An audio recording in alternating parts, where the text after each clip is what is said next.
Good evening, everybody, and welcome to a brand new football show. This is Added Time, your brand new football podcast.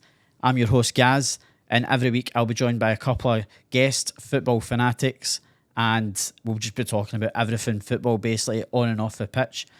So we come live to you from the Let's Have It studio, where you've got such shows as The Scheme Dreams, Talking Gash, Ear Candy, and The Debate Club. So get online, get them a like and a share, and subscribe on the socials. Although we're in our infancy stage, the Added Time podcast, you can search for us, Added Time Pod 24.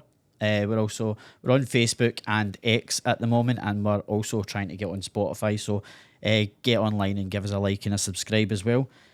So what's coming up in the next hour? Basically, we're going to be talking about all things football at the weekend. We'll be doing our goal of the weekend. We'll be giving out our result of the weekend. The guys next to me are going to be discussing that on a weekend when the big two both lost for the first time since 2018.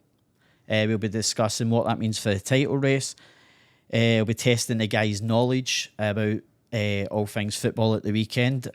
So wonder if I've been swatting up, but judging by the looks of them, I'm going to say no.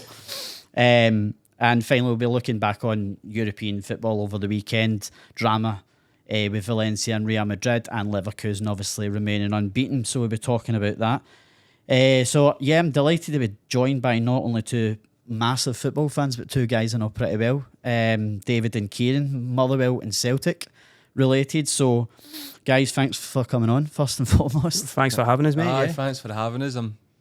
It's could have been a better week to talk about it being a Celtic fan, but we'll soldier through. What are you talking about? I had a great weekend. Very good.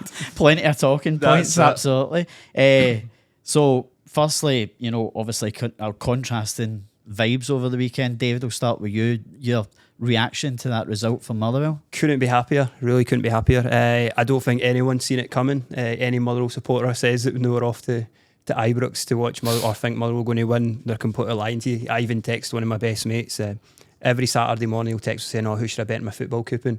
And I said, "I'd stay away from the Motherwell result, mate. I've got a bad feeling." So yeah, everything's hunky-dory at Fir Park at the moment. So yeah, can't complain. Yeah, and David, just on the flip side, obviously, really frustrating day for Celtic at Tynecastle yesterday.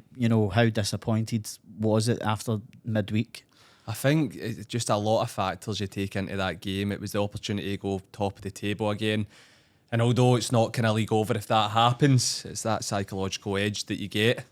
And it was even the start of the game, you go from getting the penalty, which you're feeling you scored that, you're going to kick on. Even when the penalty was missed, you were obviously watching it with me, guys, but you felt we kind of started well enough that we're going to create chances.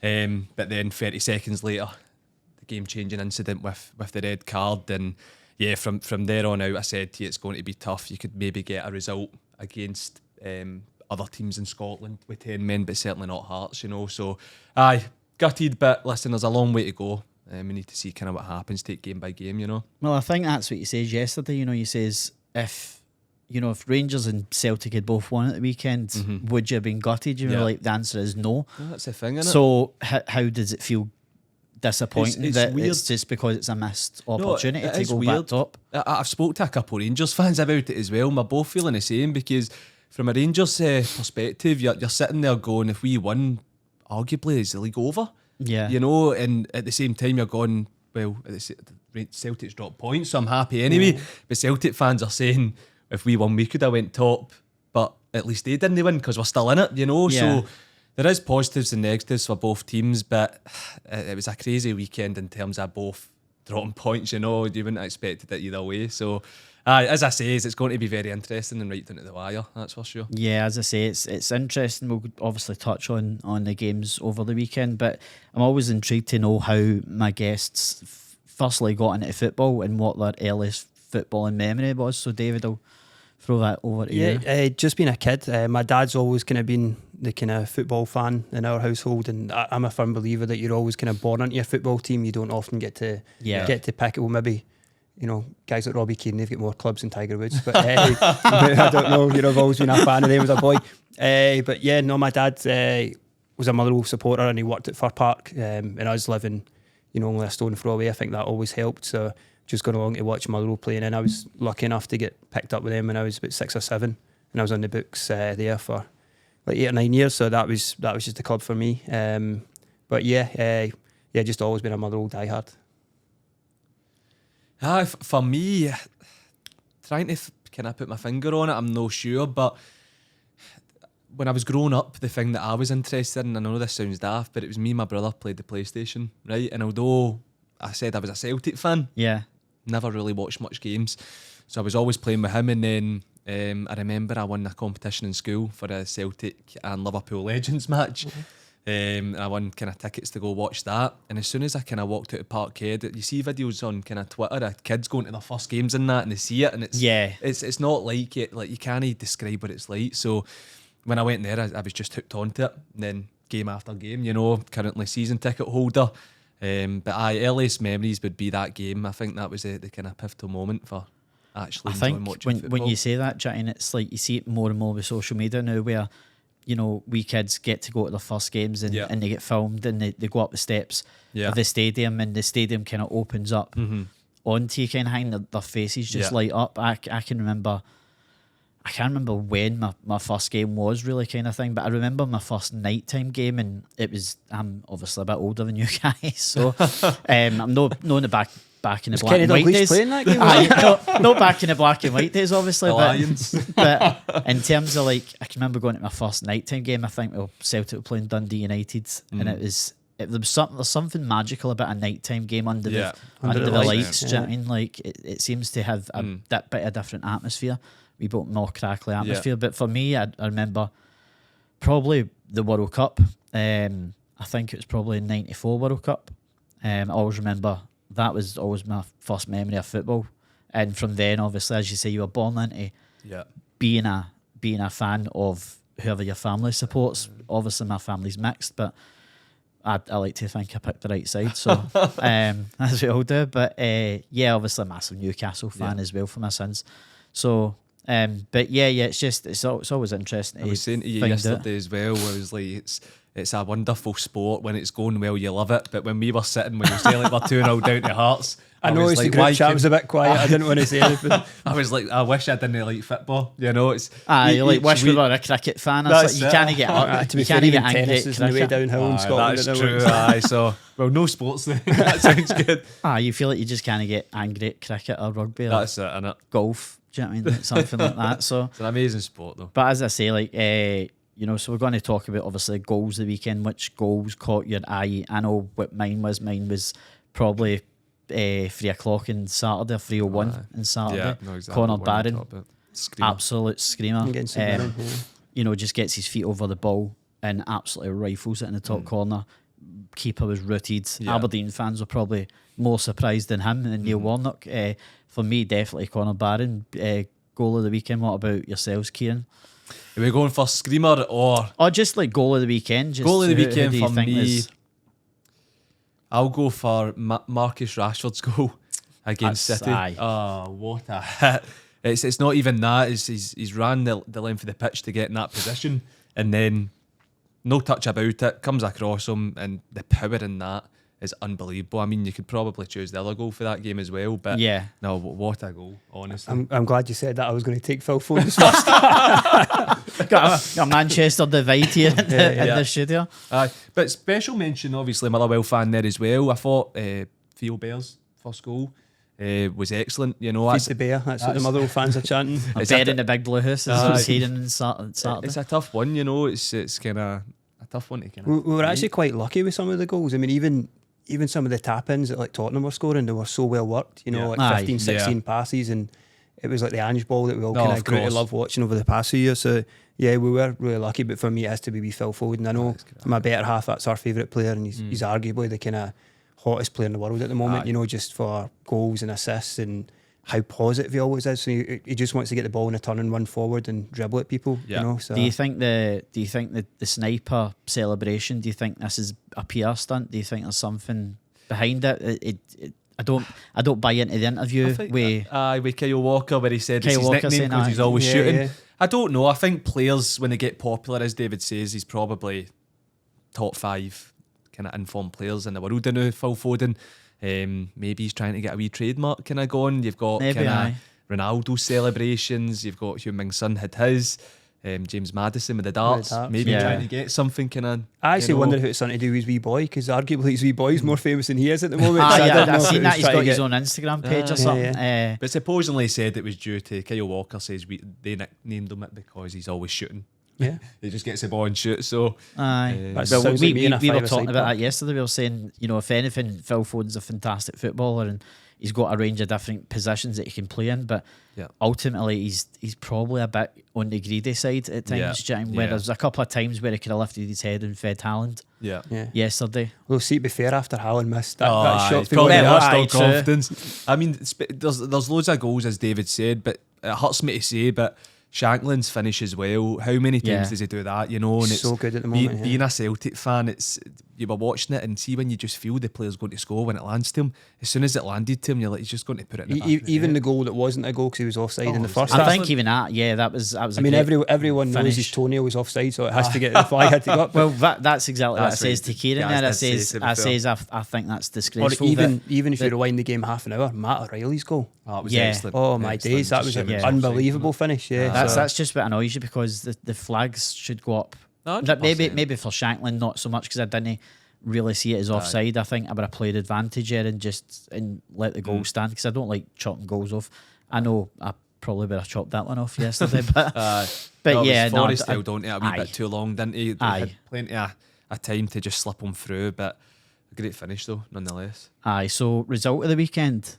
What would just stand out result of the weekend? Do you think? Weekend, Friday included. Aye, Friday Brough. included. Do you think Include so? that. Yeah. Arbroath, excellent. 2-0 down, am I right in saying as well? Yeah. 2-0 down against Top of the league. Well, second top in the of the league. league, yeah. Aye, well tied. It was like a 2-0 monsoon, down. though. Did the heavens not open? Oh, And it then was that just biblical. changed the game. Aye, it was it absolutely probably did, biblical. but to still have that character when you're kind of that low in the league, they're struggling this season, let's be honest. And to turn that around against one of the bigger teams in that league, it's just excellent and fair play to them. That might be what they need to kick on a wee bit, I think that's just typical of Scottish football. It's just like anything can happen. Do you know what I mean? It's high. As I say, like I know the keeper. We'll touch on it later, but the keeper had a great game. The Arbroath keeper, Derek Gaston, he really kept his side in it, even at 2-0. Kept his side in it. What about yourself, David? What was your? I think we all know I'm going to talk about the Ibrox game, but first one in 27 years. It's quite funny. We touched on it earlier on that just said a wee baby boy. I think he's only seen Motherwell get beat once, since he was born. So he might be the lucky charm. And I said to my better half, I was like, I think Motherwell's won at Ibrox 3 times in my lifetime, and yet this wee boy's been to well, he didn't go to Ibrox obviously, but he's seen Motherwell go to Ibrox once and win, so he's going to think Motherwell win every week. So He'll be used to it now. Yeah. won't he? Aye. It's dangerous. he's getting That's what it champagne is. taste rather than milk taste at the moment. No, But- that's fair enough. But no, I think there was quite a lot of good results. And in fact, I was looking at the results the other day. The St Mirren, what a result that was. You touched on the goal that Connor Barnes scored to then go 96 minutes and lose the game 2-1. Excellent. It's excellent.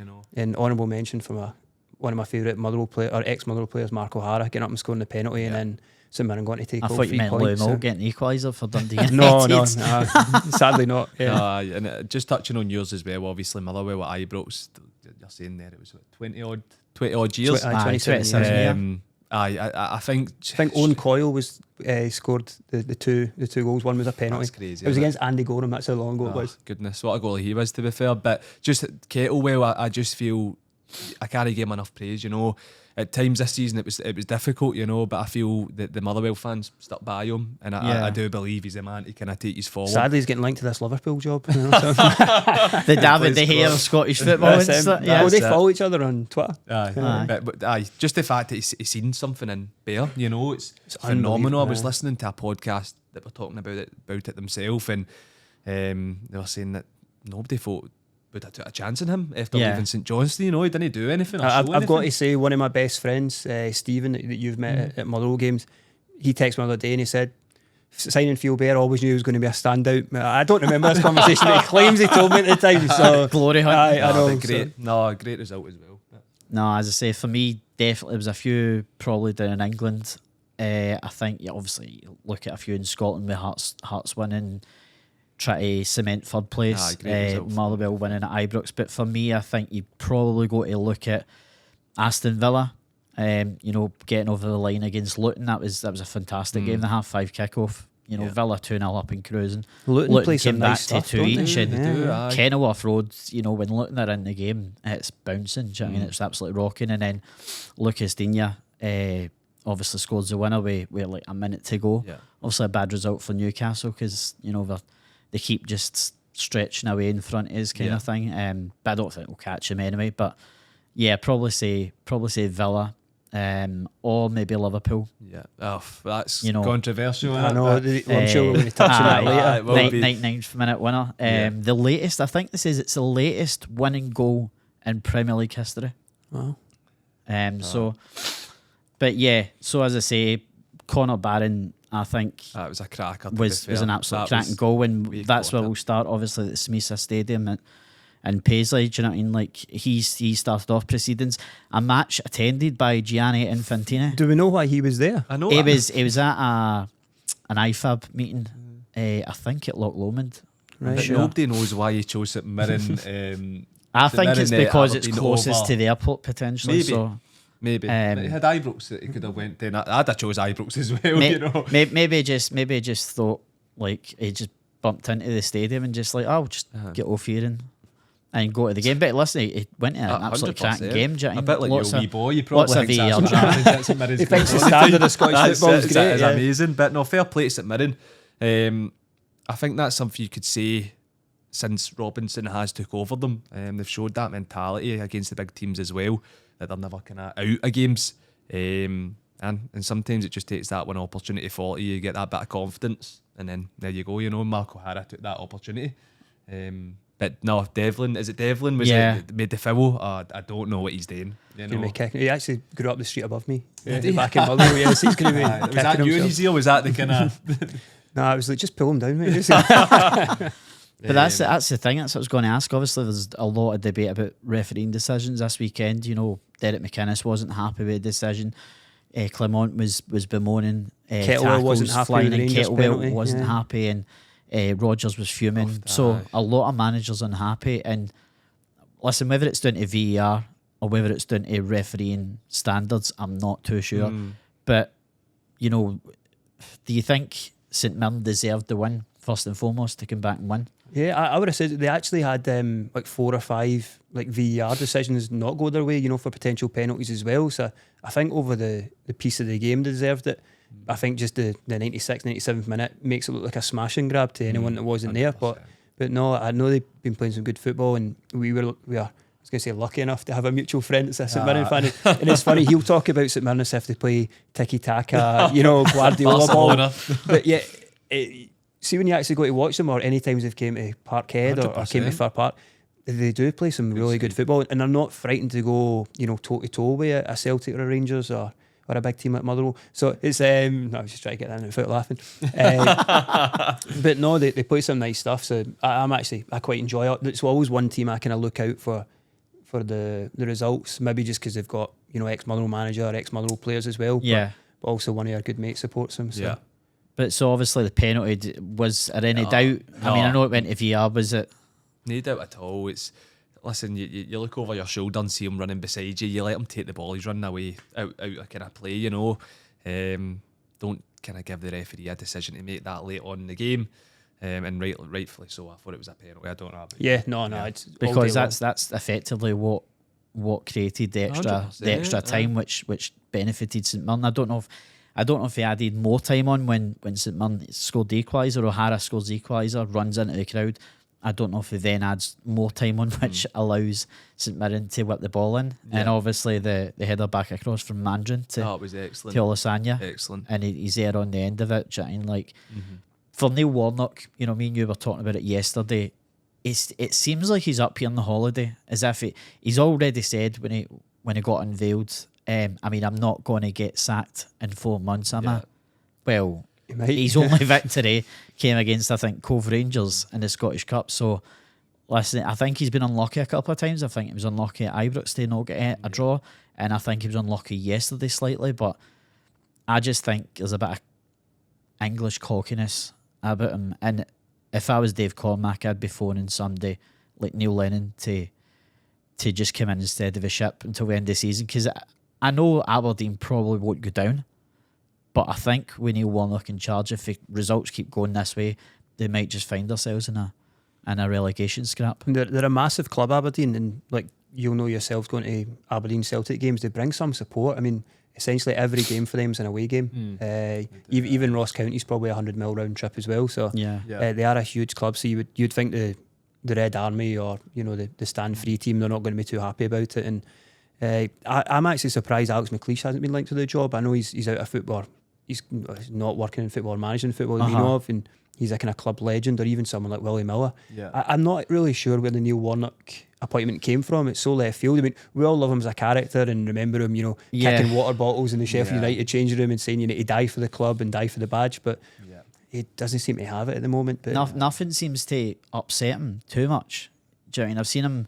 I've seen him at clubs down south, and he's a lot more frustrated and a lot more angry. Whereas I know he was angry at full time. He was having a go at the refs kind of thing, but I think that's probably just the fact that his team couldn't hold on. He's an older man now. He's no needing money. He's no feeling the pressure of what you would if you were a young manager. The Kettlewells, if he gets sacked from Motherwell, he might not get back into the game. He's sorted for life. He doesn't need anything out of this kind of management stint. But I'm the same as you guys. I really don't know why they've went Neil Warnock to the end of the season. For all we know, kind of a manager like Neil Lennon could be picked up by someone else. He's sitting about doing a bit of punditry. Great manager for kind of a team like that around the league, and he'll get the best out of these players. But no, it was a weird appointment, and I don't really know how it's came along. But I think they'll let him see it out. I really do. More from kind of the financial side of things, but I mean, from an outsider, it's good to see him moaning constantly in it, and just seeing him on telly, I suppose. He's the replacement for Derek Adams, So aye. We're already missing Derek Adams. Who'd have thought? The other Saints, obviously, that left it late at the weekend. St Johnstone, Nicky Clark, 3 minutes to go, gets a header in, rescues a point for St Johnstone against Livingston. I think it was Ryan McGowan.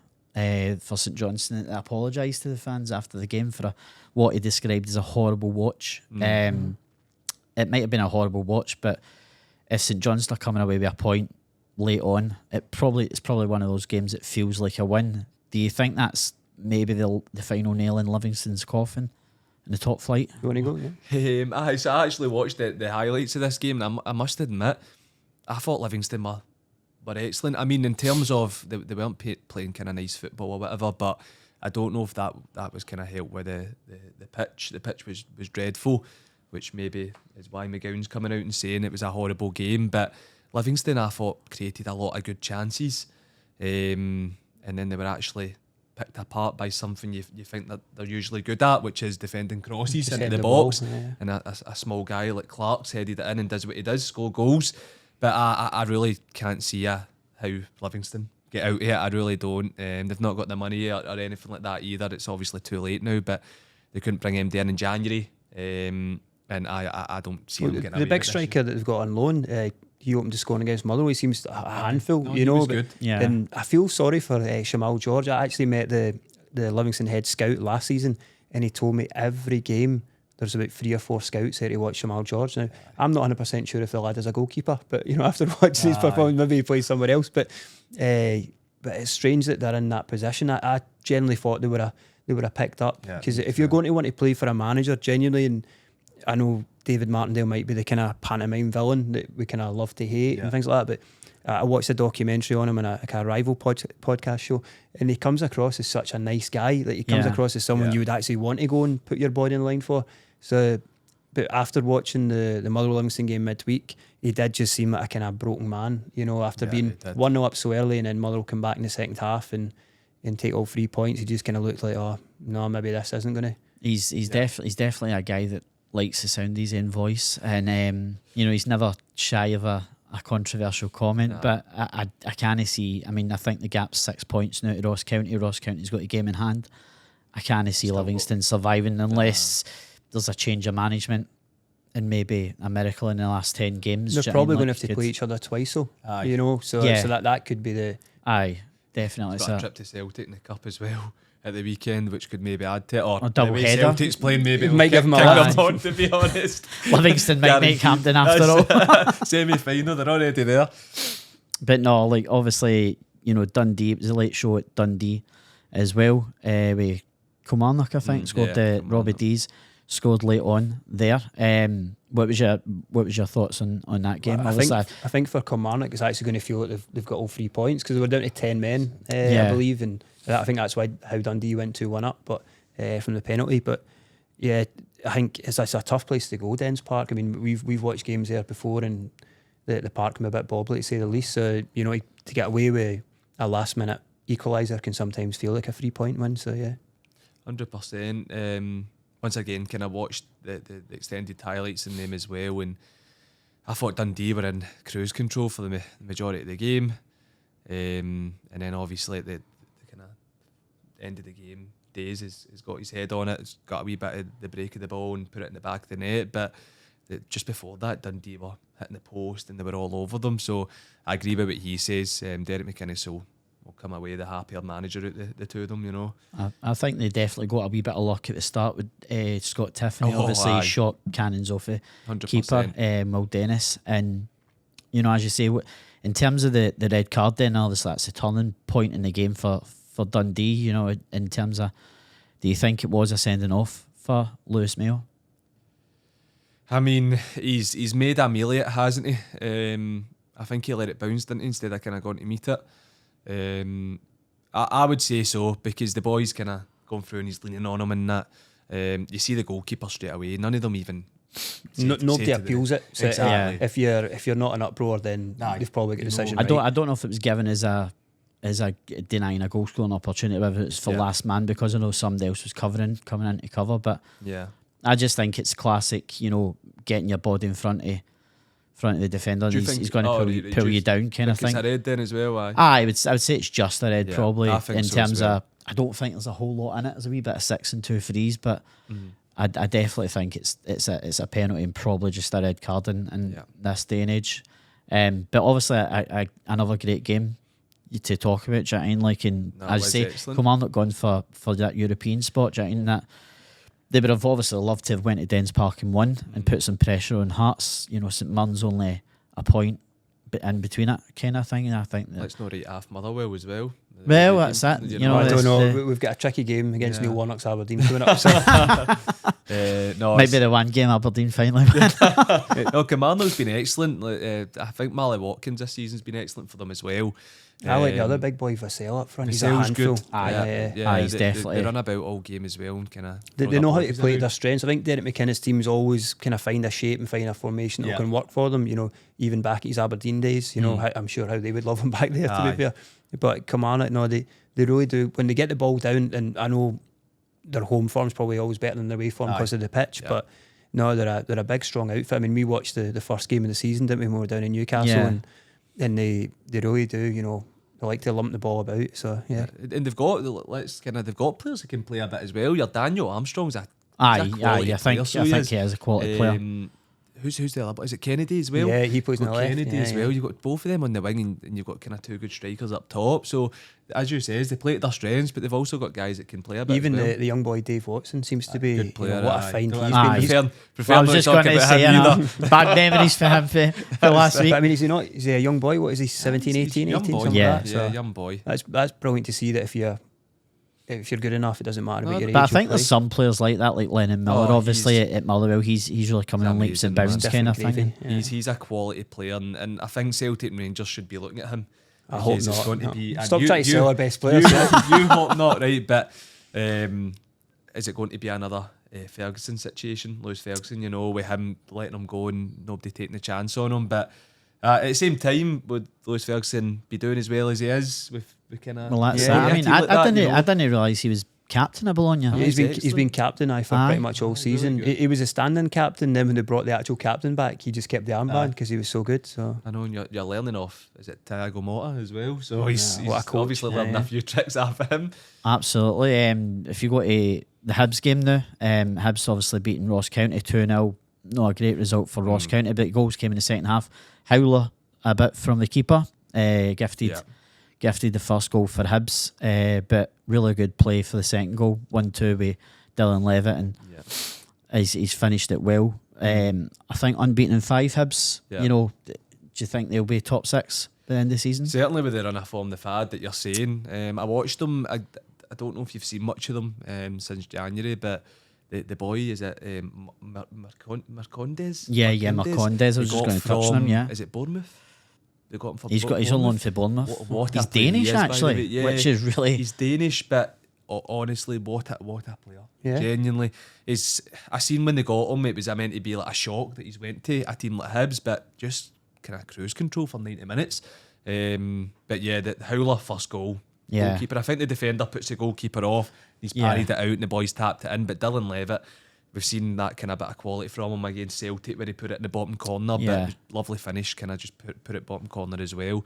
But yeah, I think they'll be top six come. Yeah, I think as you touch on Emiliano Marcondes, the most non-Danish sounding name, a bit like Matthew O'Reilly. Yeah. Do you know what I mean? Like, do you think there'll be any worry with Hibs in terms of going to the end of the season just for top six? You know me, I love any teams that are kind of like physical and rely on pace and power. I mean, they've got the boy Johan, who can be hot and cold, but most wingers can be. Yeah. I'm actually a big fan of the boy on the other side, Tavares. Yeah, he's a big, strong boy. He doesn't mind, taking on players and having a pop at goal. So I think Hibs will be in the top six. They're again a massive club.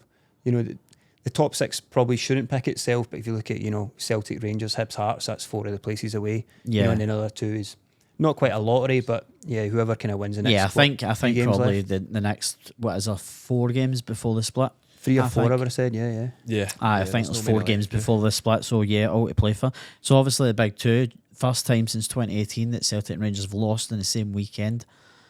It was unbelievable to think that. I did say at the start of the weekend that I thought Celtic and Rangers could potentially drop points. I didn't think they would have both lost the games, but in terms of just touching on the Motherwell game first, obviously Theo Bair, I know you're a big fan. Is it 11 goals now this season? Yeah, 11 or 12. I think you could probably take into cup competitions, but I know Kieran touched on it earlier on that he scored 1 goal his whole career. Last season at St Johnstone, it didn't work for him. I'll be honest, when I heard we were signing, I was thinking, why are we signing him? And then obviously we're losing Van Veen and we're signing a guy that scored 1 goal in his career, but the guy is a workhorse as well. What do you think's changed in it at Fir Park? I think Stuart Kettlewell's just giving him confidence. Yeah. And, whether he's put his arm around him or he said, look, if you, do this run or you move just there, giving him freedom almost kind of thing to play. Sometimes you just find a club, like a couple of years ago with Tony Watt, who was absolutely flying, and you think, right, good, just sign a big contract, stay, for the next few years and play out your career at Motherwell, and the fans adore you and things like that. And then Kevin Van Veen, we lose Tony Watt, we have Kevin Van Veen, he scores 20 odd goals in the season, we lose him. I don't know how we keep on finding these good players. Even you touched on Louis Moult a few years ago as well. Yeah. He was red hot before he moved down to Preston, but I'm just frightened that we don't lose him at the end of the season, whether a Preston or a QPR comes in, because he's the type of guy, because he's a physical specimen of a man really as well. Like, he's an athlete that he could probably go and play in the English Championship and quadruple his wages, because at Motherwell he'll probably be one of our higher paid players, him being at the top of the park, but we can't compete with some of the money that's down south. So. I was just going to say, obviously then the penalty comes in the second half. Yilmaz gets the ball. I think is it O'Donnell that slides in. O'Donnell slides in, pulls out. He kind of runs into Casey. Dan Casey. I don't think the boy's going to score from. I think it was not Silva. Was it Silva? Yeah, Silva. Yilmaz played them in. Yeah. I've got no. I generally don't think he can score from that angle, especially the form Liam Kelly went on to be on in that game. But it was quite funny. You were out and you said, "Keep me informed." So I texted you saying it's penalty Rangers, and he basically texts back saying, "Surprise, surprise." That was it, and then kind of phone muted. Didn't realise, came out to messages for him saying they'd won. I think Kieran had thought somebody died. He had about 25 missed calls. I came out and because I was watching a film, I was at the cinema, and I came out and I had like 5 missed calls from my brother and like 5 or 6 texts for you, and I was like, what's going on here? And then I clicked into your photo and he was obviously buzzing about Motherwell winning. I was equally buzzing until 24 hours later, but no, fair play to them. As he was saying, Bear's been amazing. However, man of the season for Motherwell for me is Blair Spittle. I think he's a quality player, and he's probably somebody. If I was a Motherwell fan, I'd maybe want him to stay there. Sadly, I think Spittle's one of the many. I think we've only got 4 or 5 players signed up for next season. Right. So Spittle's a free transfer to I anyone, see. whether Yeah. that's an Ajax, Paris Saint-Germain, Real Madrid. I don't know where he's going. Barcelona, Real Well, Madrid. Probably going to go to St Mirren, isn't he? No, Yeah. listen, there's if I'm a Hibs or a Hearts, I'm definitely looking at him. Absolutely. His quality is phenomenal. I feel like I'm just talking about people scoring against Celtic all the time, but his goal against Celtic was great, you know. And how many times has he done that? Yeah, this season, again, you know? probably double figures as well. Yeah. And Aye. every goal, I mean, we were texting each other during the Ross County game, and I texted you saying Blair Spittle's goal of the season. Yeah. And Yeah. you watched the first one, and you went, it was all right. You know, Aye. a 20-yarder in off the post. I went, no, watch the one at the Yeah. end. You know, so Yeah. he, But he then- doesn't score tap-ins. I would have loved him to have scored that tap-in that he hit off the crossbar at enough Ibrox. But obviously James Tavernier gets a penalty. He does what James Tavernier What a does. penalty, by the He's an excellent set piece taker. It has to be said, Jane, for the amount of opportunities he gets in terms of set pieces. Jane, like he very, very rarely misses. Yeah. And it was an unsavable effort. You could probably for- 2 for goalies Liam in there, Kelly. they wouldn't have saved that. To be Aye, fair. aye. I've Yeah. always said when it's in that top pocket, it's no coming back kind of thing.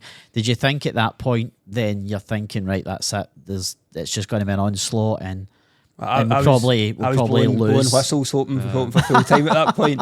take it into the corner? But yeah, you do kind of fear, you know, especially when a big crowd, you know, like an Ibrox crowd or a Celtic Park crowd gets behind a course. team. Yeah. It's the cliche 12th man. So you're thinking, oh no, the writing's on the wall. They're going to go and get a second, a third, a fourth, and Motherwell will run out of legs. But to have the kind of audacity to go up the park and actually, you know, hit the crossbar, go up the park and actually get the second one. Aye. We actually had a couple of other chances as well. It just didn't quite fall our way. Baird But could have cut it to Spittle if his pass was a and wee then bit there better. was one that he cut it too late and Nicholson was in and goal, Yeah. you know, so And then obviously we're talking about Blair Spittle and he puts in the cross for Dan Casey. which to- is controversial. Should they have been on the pitch? Well, this is the thing. know, Do you think that was a red card? Do you think that not should have at all. been given? I think we're too soft now in football's. We need to remember football's a contact sport and it's a working class sport. You know, anyone can go out and play football, anyone can kick a ball, anyone can tackle. I think people are scared to tackle now. I think, are we allowed to swear in this podcast? No, probably not. Right, I better not. I don't want to get into trouble. But I think the young boy McCausland, who I do think is a great player, or a great talent, sorry, I should say, he just gets frightened of the tackle coming in and turns his back. That one of the first things you're taught as a kid is don't take your eye off the ball and don't turn away from a challenge. And Yeah. if anything, he actually kind of falls into Casey's momentum because Yeah. Dan Casey's a big, strong boy. I mean, we seen him in Silverburn before, and you wouldn't want to, you know, Nah. meet him into bump into him in a dark alley on a Saturday night or anything like that, you know. But I think we're just kind of used to free kicks and used to yellow cards and red cards. I mean, nobody picked up and the referee just waved play on, you know. It's just a kind of coming together. Yeah, I think what was surprising about the winner was Jack Butland kind of gets caught out of the back post, and he's been instrumental in Rangers' success so far this season. And I think it really unusual that he gets caught out like that kind of thing. I don't know if it's maybe he's headed it down and he's kind I of. think he's I think Butland every out. goalie or every centre forward's told, you know, head it back the way it just came. So every goalie's probably thinking, right, he's going across me. So I don't know if Yeah. he's moved his feet to go and he kind of gets done at the near posts, but. And then obviously, unfortunately, we need to go on to high noon in the capital. Yeah. Your opinion on the game, obviously the result. Aye. As I said, first 5-10 minutes, I've kind of thought we felt our way into the game pretty well. Jan gets his body across the Hearts defender. I think it's a penalty. No, I think it was a horrible decision. I was in with you and the kind of watching it in my living room, and I was buzzing that we got it, but at the same time I'm like, I've got away with one there.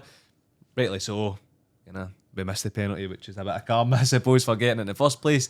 And then the game changes 30 seconds later when Yang stupidly kind of gives the referee a decision to make. I don't believe he tried to hurt the player. He's just done it, and it's gave him a decision to make. And then as soon as he's been sent off, I knew it was got to be a long afternoon for us. Hearts have got too many good attacking players for us to just kind of shut up shop and hit them on the counter, you know. Yeah. And I'm gutted. I'm gutted with the kind of full result because it was an opportunity late on in the season. Motherwell's done us a favour across the city. It's an opportunity for us to go do something, you know, and it was just dead underwhelming. Yeah, as I say, I think it was disappointing because I didn't think there was any heart or desire or fight from Celtic yesterday. Yeah. I felt like, and as I said before, off air, I think that Brendan Rodgers' interview after, he was very quick to blame the officials, and I'm not saying you can't have a go at the officials, because I think they were horrendous yesterday. I don't think they got a decision right, but at the end of the day, the fact that he's had a go at his team for not, in my opinion, for not showing up, I don't think we were half as we're in a bed still. Yeah, I think even when Kyogo came on and looked a bit brighter, but I think I felt for Ida, because it felt like he was up there himself, trying to hold everything up, kind of thing. That's the one thing I'd take away from that game. I thought Ida was excellent. I really did. He was the only player for me that gets pass marks for Celtic. Felt sorry for him, because we were obviously down to 10 men. We had to maybe go along, something we're not used to watching Celtic. But every time he was bringing it down, trying to look for players to get involved, but we were hitting them and not getting bodies around him. You know, it's tough for him, and you could tell he was knackered by the end of the game. But I thought he was good. Bit like you said, the only bit of heart I seen from Celtic was the boy Kelly coming on later in the game.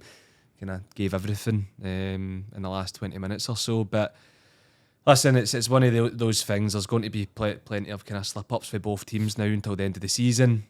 We need to embrace it. We're in a title race here, and That's it's it's 9 cup finals, and as I said to you, I feel like emigrating for the next 9 weeks just to come back, seeing what happens. That's it. Book a holiday. But if we don't there is obviously a title race going down in England as well. A three-way fight: Arsenal, Man City, and Liverpool. Liverpool, you know, on Saturday they got a 99th minute winner, Darwin Núñez. Not amongst controversy. Mike Dean has labelled it today as a monumental error from Paul Tierney. Paul Tierney's obviously got history with Jurgen Klopp. I think there's been a wee bit aggro between the two of them from this season. Just in terms of how bad the decision was, is it just a case of he's I don't mean he's forgot the rules, Paul Tierney, but is it just kind of lost his head somewhat? Because City Ground can be a fairly hostile place when it's that late in the game and Forest are ready to get a point.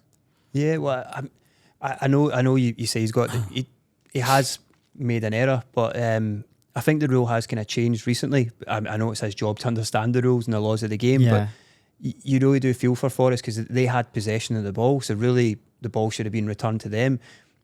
What's to stop anyone in future if you're holding out for a 0-0 or holding out for a 1-0 lead or something like that? Just get down holding your head, and people go, "Oh, we need to stop the game," and then they get possession of the ball. You know, it would be unfair to do that, and it wouldn't be sportsmanlike. But you know, there's nothing to say. I mean, some players get down. What was the team? Was it 2 seasons ago that when it got to 66 minutes, one guy just went down as if he had cramp, and it was just so they could get more liquid on board, more instructions and tactics. So they were kind of bending the rules, and you really hope we're not going to go down that way. It probably just was an innocent mistake, but it's been a costly one, especially in Nottingham Forest, and it could potentially hurt, you know, a Man City, an Arsenal, 100%, you know, even a Tottenham. Yeah, I think at the end of the season we're talking about games that win you titles, and potentially Liverpool could look back on that and say, I mean, I know it was 2 minutes roughly after the sequence of events, but if you look at it that way, if you flip it over, you know, Forest should get the ball back, and I think at that stage Forest are then trying to waste time and see the game out and keep it in the corner, and then from that run a play, Liverpool don't score the winner. I know there's a lot of conspiracy theories flying about today about because it's Klopp's last season. It's a swan song for him. He's already won the Carabao Cup against Chelsea. So do you think, in terms of how Liverpool are playing, even with their injuries, do you think they've got what it takes to win the title? 100%. Aye, they just seem to get results, don't they? Yeah, even the final against Chelsea, you're sitting looking at both the teams. Chelsea's got billions of pounds in that squad, and Liverpool are playing young boys. Like, that's when you appreciate how good a manager Jurgen Klopp is. He just finds a way. To find a way, and it's not even that, it's the football they play as well is excellent. But yeah, look, I know we're talking about the controversy going on in that game. However, to still keep the head and go up and score, you know, that late in the game, that's what wins you titles. Yeah. And City maybe felt a bit of the pressure in their game for the first half, you know, with that in the back of their heads. But it's title. It's got to be title battles all the way to the end, isn't it? Well, I mean, it's quite interesting for us that don't have a dog in the fight or anything like that, but I still think City, they're just so good. And they always seem to finish the season really, really well. even last season, you know, they were how many points behind Arsenal, you know, with a handful of games to go, and they still find a way, you know, grind out results. And I think if I'm right in thinking, Liverpool play Man City next week or this weekend coming as well, which could, you know, that's a 6-pointer, isn't it? That's the game. Well, that's what I was going to say, because there's some absolute belting games. You know, Liverpool play City. I don't think City's won at Anfield in so long. I think Liverpool have still got to play Brighton. Arsenal have still got to face Brighton. So Arsenal's got to play City. Arsenal's got to play City. There's a lot of good games in the last 10 games. Obviously, Arsenal are playing tonight. They're playing Sheffield United. But yesterday, Blood and Thunder that we were talking about before the game, you know, it was brought to life with Marcus Rashford. Absolute thunderbolt, 72 miles an hour it's clocked at underside of the bar. Absolutely. Where did that come from? Because I don't think he scored many goals all season, has he? I think he was getting slated. He was, yeah. I think it was actually Alan Shearer last week in the FA Cup. He was kind of having a go at him on commentary, so I think it's maybe stemmed for that, and it's lit a fire in his belly, because, as I say, I think he's got what it takes to be at the very top. I think he's just maybe at Man United out of loyalty, because that was a club that gave him his chance, and I think it's maybe a Harry Kane scenario where he wants to win trophies with Man United, whereas I think if he went to like St James's Park in Newcastle, I think he could be a god up there potentially. Do you know what I mean? Like, but in terms of then obviously, like, you know, Foden gets City back into the game with his own perler, takes the second goal really well, and then Haaland does what Haaland does.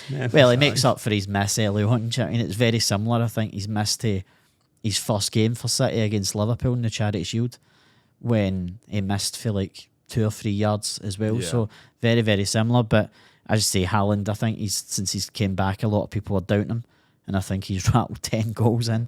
He seems to love this time of year, because I was lucky enough to go down and watch City in the Champions League last year, and the game we went to was when he scored the 5 goals against Leipzig. So he seems to love this kind of time of year, with end of February, start of March, and he scored 5 goals last weekend, 6 over the course of a week's not a bad return, is it? You know, so for a guy that's kind of off form, you know, every time you watch him, he looks uninteresting until he scores. Emma always says to me, I think when you see him, if you ever have the Haaland cam, I think you would watch how he just glides across the park, almost like Messi, like, where he doesn't need to get involved in the play. He just needs to keep himself. He knows where the next ball's coming for the next 2 passes are going to be, and he's going to be there, and it just makes it look so effortless. I mean, I do think it helps. He's a world-class player, arguably best striker in the world, possibly. Yeah. But I think it helps when you can just make any run into the box, and you've Kevin got Kevin De Bruyne and Bernardo Silva putting the ball so into you, you know. It's like, I'd just run in there and let it hit half me and hopefully score, you know. But no, what a game that was. United will be disappointed for their side. That great goal, should have kicked them on. Too many players were hiding. Garnacho didn't know. He's just trying to be Ronaldo, isn't he? He's trying too much, pretty greedy. And then City, they're a team. You know, they've got too many players that can hurt you. It must be exhausting playing against them. You know, they just wanted it more yesterday. I think you could see that. Do you know what I mean? They're trying to get the ball off these great players. So you're trying to get Foden to pass it inside, but he's passing it inside to De Bruyne, so you can't relax for a second. Yeah. And I think that's how you need to appreciate how good Liverpool are doing this season, because they've been without their Mo Salahs and all that. Aye. They're playing a lot of kind of B team players, and they're battling against just young boys, like you said, the Connor Bradleys and things like that. They even had Trent Alexander-Arnold missing as well. I'm not actually a big Alexander-Arnold fan, but you can't doubt his qualities. For what he gives to a team. I think when you look at there was another great game at the GTEC Stadium, Brentford Chelsea on Saturday, and obviously I don't know how true this is, but supposedly Chelsea fans were singing Jose Mourinho's name for a third time. Do you think if I know they scored late on, Chelsea, but do you think if they'd lost that game, do you think that would have been the end of the road for Poch, or do you think he'll see the season out? I think he'll see the season out. Yeah. I do. I don't know what their situation is with financial fair play either, but I think that will have an impact on it. Do I think Jose Mourinho will be back at Chelsea as a replacement for him? No, really. I don't know if that's something the new owner would want to do. He seems to have his own ideas. However, I would like to see Jose Mourinho at a big club again. Yeah. Maybe Bayern Munich, if Xabi Alonso kind of doesn't get that job. But I think he'll see it out to the end of the season. I think that they're in a situation now they just need to back him and hope something clicks. you know. But it's damage limitations for them at the moment. It does just seem to be give the ball to Conor Gallagher and just hope Yeah. he makes something happen. He seems to have come from nowhere, Gallagher, because he was kind of on the outskirts. You know, he was on out loan at Palace loan, kind of thing, West and Brom then, as well. and then season even before when he that. came back at the Chelsea fold, I think it was making a lot of mistakes kind of thing, and No, it he wasn't did, really yeah. working for him. Whereas I feel like it's kind of clicking for him now, but it's just no clicking for the rest of the team. They've got so many world class players, like Mikhailo Mudryk is not getting a sniff. Like He he's can't no, find a position. he's for not us. the same Yeah. player. I don't understand that. I think it's too many cooks. To be fair, do you know what I mean? too many people want to be the main man in it. Yeah, too many superstars. We've obviously spoke about Villa. Spurs came back for 1-0 down. He won 3-1 It's because they against never Palace. stopped. Is that not why? That's No. it. You were talking about them earlier, weren't you? Yeah, I mean, I love watching them play. I don't know if it's just because my better half's like Palo Ange, you know. I don't know if I can name drop that. But yeah, I just love watching them play because they're just attack. They don't care if they concede 5, they're going to score 6, or they're going to believe they're going to score 6. So I just love it. I mean, it was the last 13 minutes. They got the 3 goals, and I love watching the Tottenham Hotspur Stadium and the fans when they win games, because before, in previous managers, they've won games before, they've won games late on, and it's just like fans like, right, whatever. But try and beat the it traffic. seems to be a maybe home. party atmosphere. Yeah. You know, the They're in there fans for hours stay to the afterwards. end, and they're Freed from Desire is blasting it in the tannoy, and it just seems like a real party atmosphere, and it seems to have created so much. There's one reason that is the way it is, and we've experienced it. You Exactly. know, you buy into the man, and what he promises you, he backs up. You know, it's the interviews he said they were saying you kind of think they're going to get top 4 and all that, and he's gone, what do you mean top 4? As far as I kind of looked him. No, anywhere, you know. I think Daniel Levy's probably underestimated him at the start of the season. No, gave him enough money, and then realised very quickly I should have backed him more. 100%. You've got to.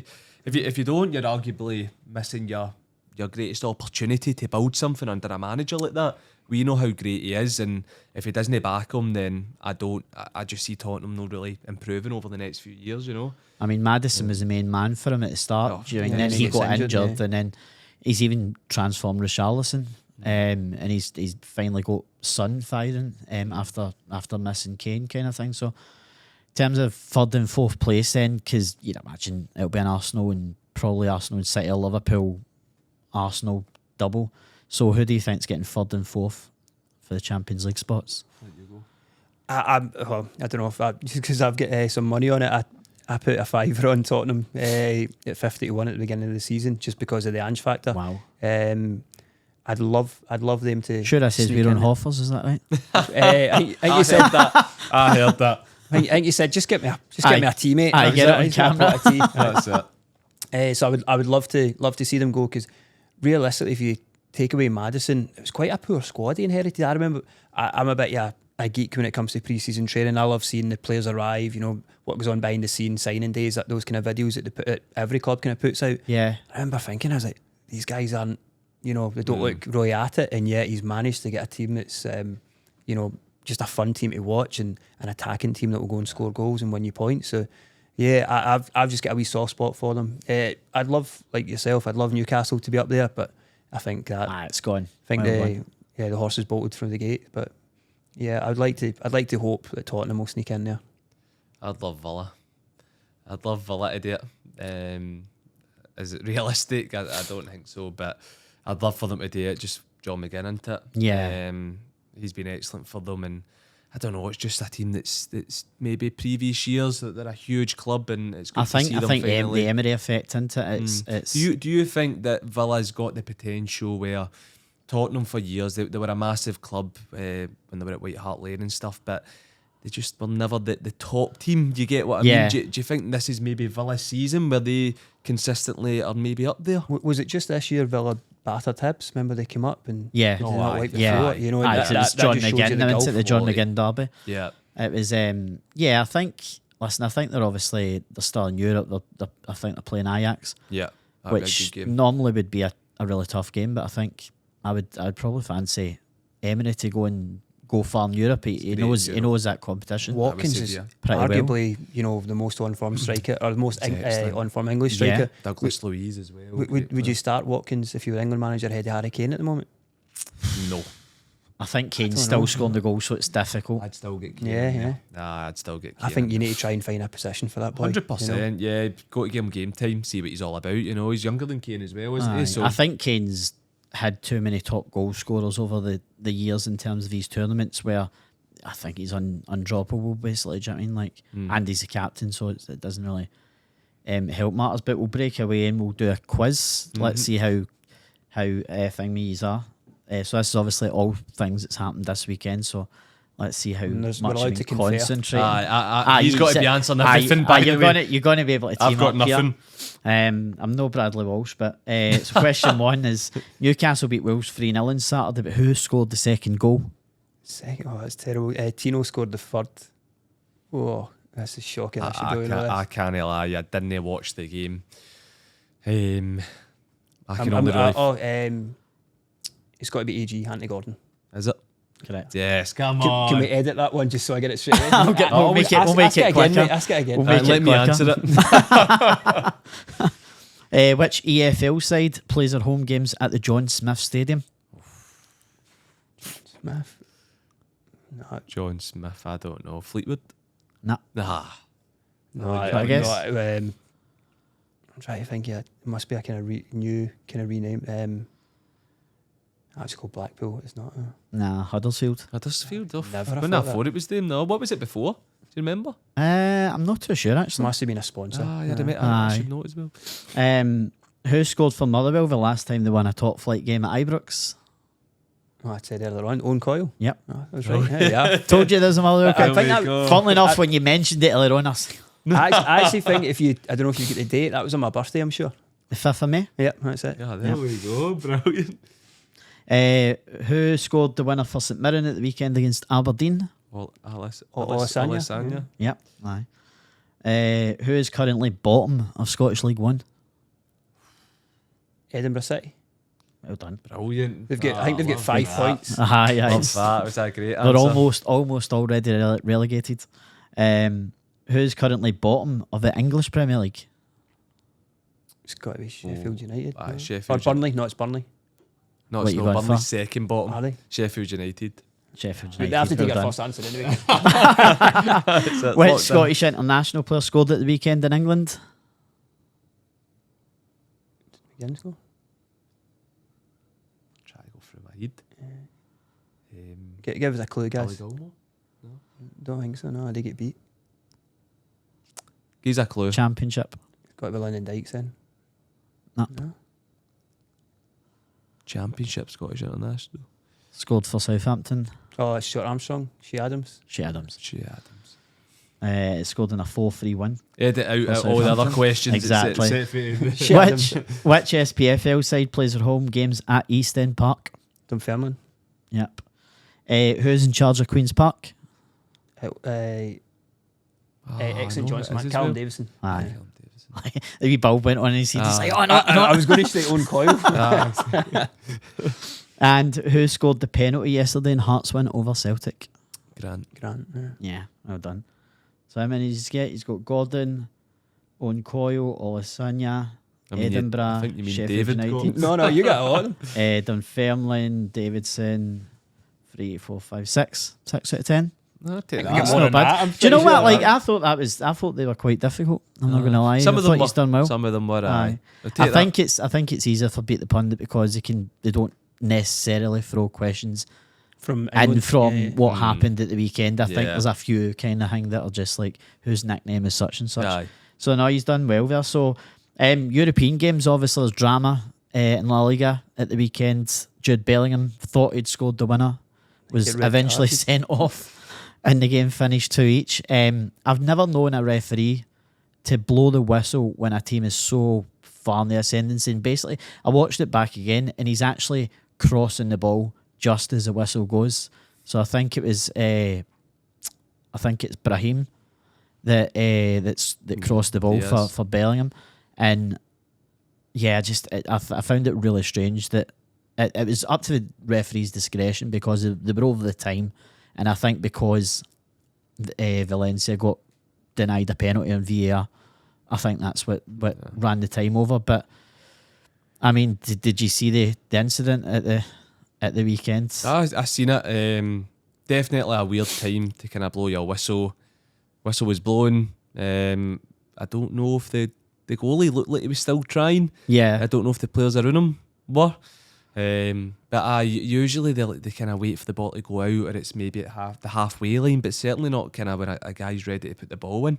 And it could be crucial, it could be a big moment. Although I do believe, I think they're 6 points clear of Yeah, Girona. listen, I think Girona's probably ran their race now. It's a shame though, 'cause I think never everyone's know. cheering on Girona, aren't they? Yeah. You never know though.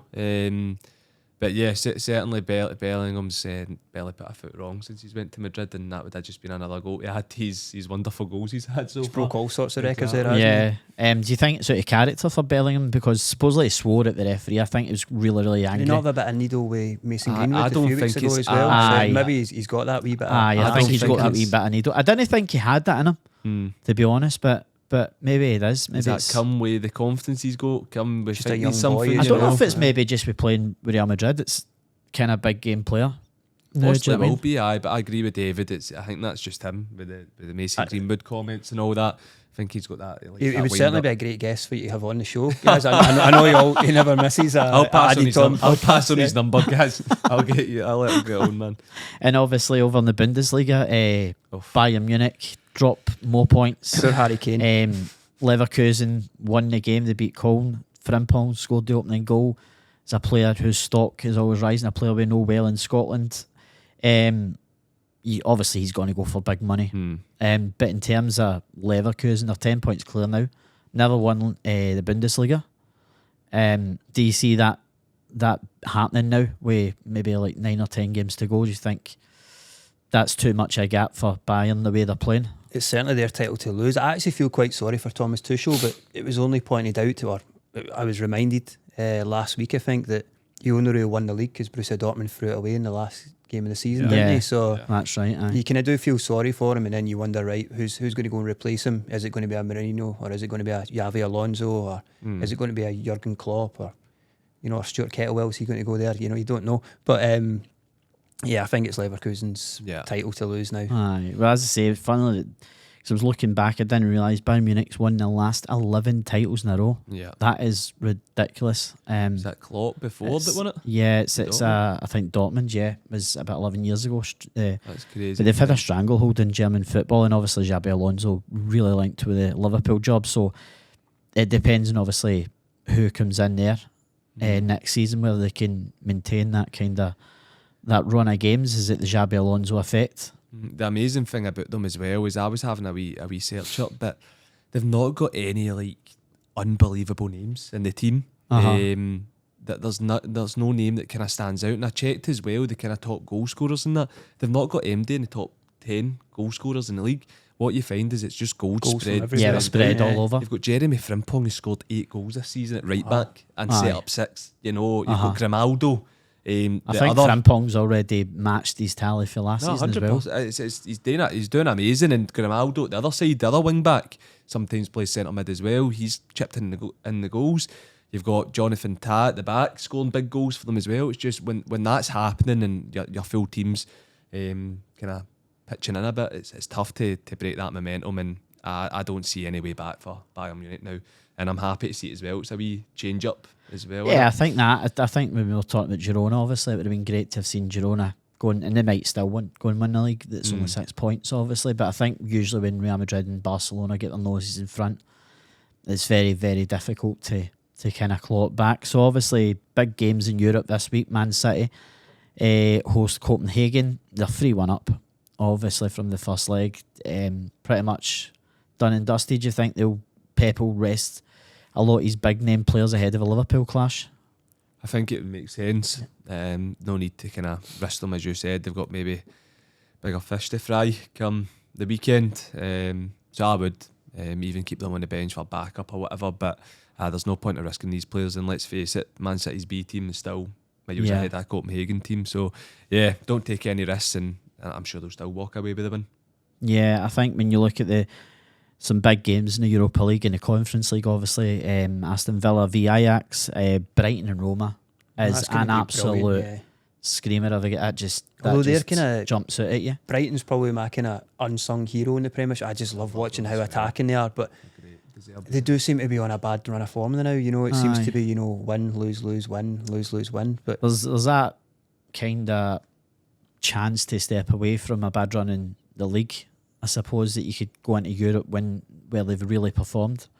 So it could kind of take their mind off it, and they could turn Roma over potentially. Yeah. I think a lot more people need to against my old pal Daniela De Rossi. start. They need to start putting some respect on Brighton's name, because I think a lot of people think Brighton is still a small club kind of thing. No, they're a massive club. I mean, their scouting seems to be just years ahead of any other team. Oh, in it's the unbelievable. English Like, Prem. I think when you look at the players that's even went to Liverpool and Chelsea kind of thing, and it was at Casiedo. He's went to Chelsea, and it's just He's not like a happened shadow for of him. the player, hasn't he? Yeah. But yeah, so obviously Liverpool, Sparta Prague. Do you see any slip ups Nah. there for Liverpool? Do you think that'll None be at all. But obviously Sparta Prague's played Rangers a few times recently, so we know what they're all about. And obviously Rangers travel to Portugal to face Benfica. Do you think after the weekend, there'll be a kind of bolt from the manager just to From kind of... Benfica, they get turned over 5-0 by Porto last night. Yeah. So that was a bit of a shock. So Aye, I think they're still top of the Portuguese league, but I think it's always going to be in Rangers' favour to have the second leg at home. I think when we've seen in the last couple of seasons, probably the second legs at Ibrox. Ibrox it's an can be early kickoff rocking at in a Ibrox, which Thursday I think night. strange. It's a 5:45. Yeah, I kickoff. don't really get that. I don't know if that's a UEFA decision or not, but Rangers are excellent in Europe as well. They just seem to get it. Fans right behind them.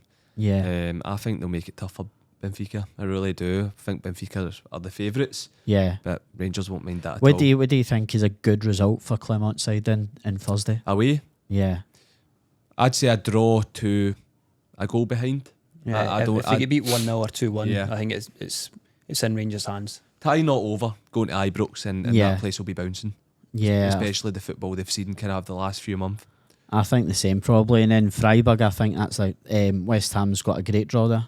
I think in terms of Conference League winners last year. I know Jared Bowen's back on He's form. flying at the moment. I know the Jared West Bowen? Ham fans aren't happy with David Moyes, but it's so self-entitled for football fans. Are so fickle because one moment you could be flying high.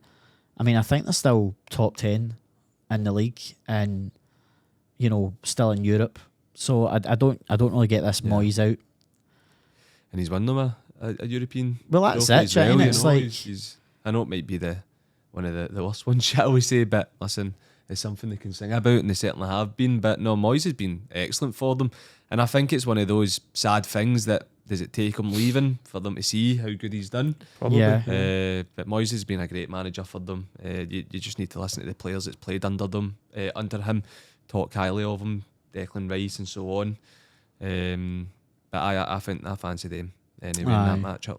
Aye, so no kind of slip-ups. Do you think maybe Brighton Roma would maybe be the only? Aye, I Been think away from that'll, home. that'll be the game we can all choose to watch because that'll be a cracker. Yeah, on TV there's probably 2 or 3 I games. think it's you an wanna early. watch. I'm sure it's an early kickoff. Brighton and Roma, so be a that good game would to be watch. a good game to watch. But no, probably just come to the end, guys. Thanks very much for It's obviously coming on. Really It's been- enjoyed it. No, Really I thanks don't know for if it's having been Car Crash TV. I'll find out when it goes up. But No, no, it's- as I say, hopefully we'll get you back on at some point before the end of the season. So yeah, that's all we've got time for. I'll be back next week. Planning and kind of doing this twice weekly, but we're going to see how it goes. And obviously get on the socials. Give us a wee like and a follow and a subscribe on Added Time Pod 24. And obviously give the guys at Let's Have It a like. Plenty of great shows. Get on the YouTube channel and lots of great content. So yeah, until next time, guys, all the best. See you later.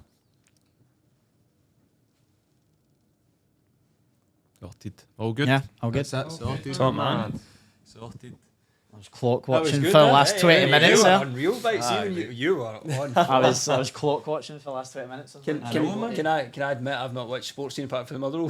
Listen, see, every time I didn't have a clue what I was talking about, I just passed it to him. I've not seen the Liverpool incident. he said when I was walking down Buchanan Street. sent you brief it. Aye. Well, I've got a wee gift for you as well. Oh mate, There you oh, go, my class. man. Just for coming to the wedding and that. Can I appreciate it? Oh, mate, that's awesome. Lovely, yeah. Yeah, Lovely. mate. And then you can. Kaz, you want a drink? I was just going to say, my kind of drink. He's done the same thing as I've done. Mate, oh, I'd love to. Yeah, oh, thanks a lot, Yeah, man. brilliant, mate. all Brilliant. You and Gazma, my brother, best man, and used to. I done the that's exact mad, same yeah. thing. All So the, aye. What an awesome picture. I don't even Brilliant, remember who innit? took that That's the picture. only one we've got each other, man. It's excellent, Oh, innit? mate, that's class. Aye. No, thank you, mate. Brilliant, I'll be mate. honoured. So Yeah, my brother, best man, used to, my groomsman, man. So Yeah. all three there together. Superb. No, Perfect for me, man.